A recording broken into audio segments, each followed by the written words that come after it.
Hello everyone, আসসালামু আলাইকুম। সবাইকে অনেক অনেক শুভেচ্ছা জানিয়ে শুরু করছি আমার আজকের রেসিপি। আজকে আমি আপনাদের সাথে শেয়ার করব ডিমের নতুন একটা রেসিপি। ডিমের এই রেসিপিটা তৈরি করা খুবই সহজ আর খেতে অনেক মজার হয়। আশা করছি আমার আজকের এই রেসিপিটি আপনাদের কাছে খুবই ভালো লাগবে। যদি ভালো লাগে তাহলে একটি লাইক দিয়ে পুরো ভিডিওটি কন্টিনিউ করবেন প্লিজ। আজকের ডিমের রেসিপি তৈরি করার জন্য প্রথমে আমি চুলায় একটি প্যান বসিয়ে এর মধ্যেই দিয়ে দিচ্ছি রান্না করার রেগুলার তেল 3 টেবিল চামচ। তেলটা হালকা গরম হয়ে আসলেই দিয়ে দিচ্ছি লবণ হাফ টিস্পুন আর দিয়ে দিচ্ছি হলুদের গুঁড়া হাফ টিস্পুন। লবণ আর হলুদের গুঁড়াটাকে আমি তেলের সাথে খুব ভালো করে মিশিয়ে নেব। মেশানো হয়ে গেলে এর মধ্যেই দিয়ে দিচ্ছি আগে থেকে সিদ্ধ করে রাখা ডিমগুলোকে আমি 2 ভাগ করে কেটে নিয়েছি। আপনারা আপনাদের প্রয়োজন মতো কেটে নিতে পারেন।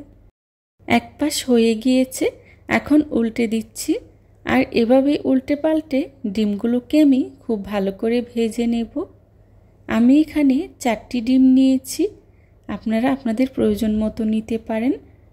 ডিমগুলোকে আমি 2 ভাগ করে নিয়েছি, আপনারা চাইলে আস্তেও রান্না করে নিতে পারেন। আমার ডিমগুলো ভাজা হয়ে গিয়েছে, এবার চুলা থেকে নামিয়ে নিচ্ছি। একই তেলে দিয়ে দিচ্ছি পেঁয়াজ কুচি হাফ কাপ আর দিয়ে দিচ্ছি কাঁচামরিচ ফালি 5 থেকে 6টি।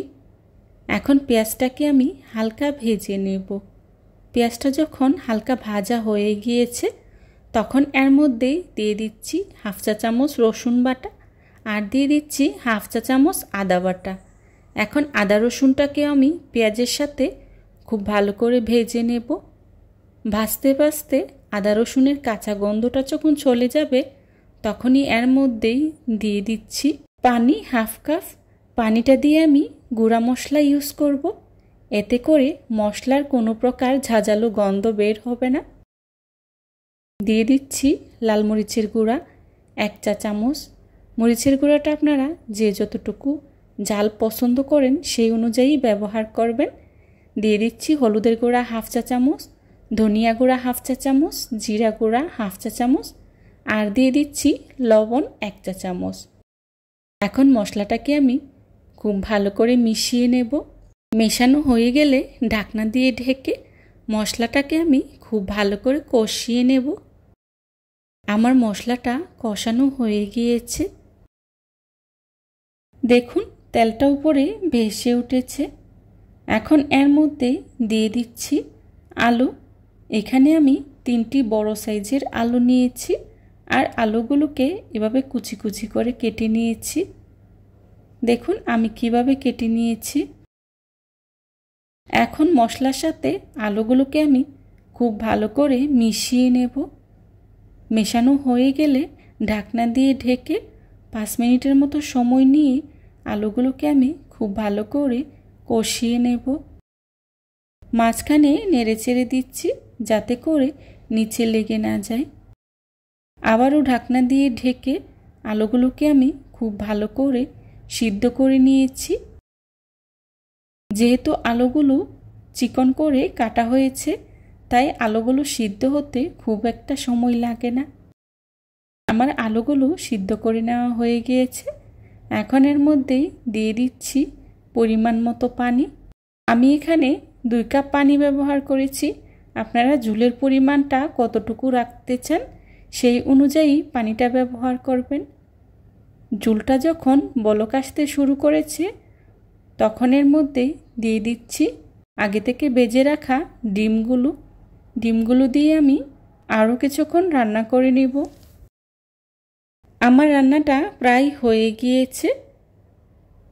এখন এর মধ্যে দিয়ে দিচ্ছি ধনিয়া পাতা কুচি আর ধনিয়া পাতা কুচিটা অবশ্যই ব্যবহার করার চেষ্টা করবেন, এতে করে তরকারিটা খেতে ভীষণ মজার হয়। হয়ে গেল আমার মজাদার ডিম রান্না। এবার চুলা থেকে নামিয়ে একটি সার্ভিং ডিশে সার্ভ করে নেব। চেষ্টা করেছি খুবই সহজভাবে আজকের এই রেসিপিটি আপনাদের সাথে শেয়ার করার জন্যে। আশা করছি আমার আজকের এই রেসিপিটি আপনাদের কাছে খুবই ভালো লাগবে। যদি ভালো লাগে তাহলে অবশ্যই লাইক, কমেন্ট, শেয়ার এবং সাবস্ক্রাইব করতে ভুলবেন না। যারা এতক্ষণ ধৈর্য সহকারে আমার ভিডিওটি দেখেছেন তাদেরকে জানাই অসংখ্য ধন্যবাদ।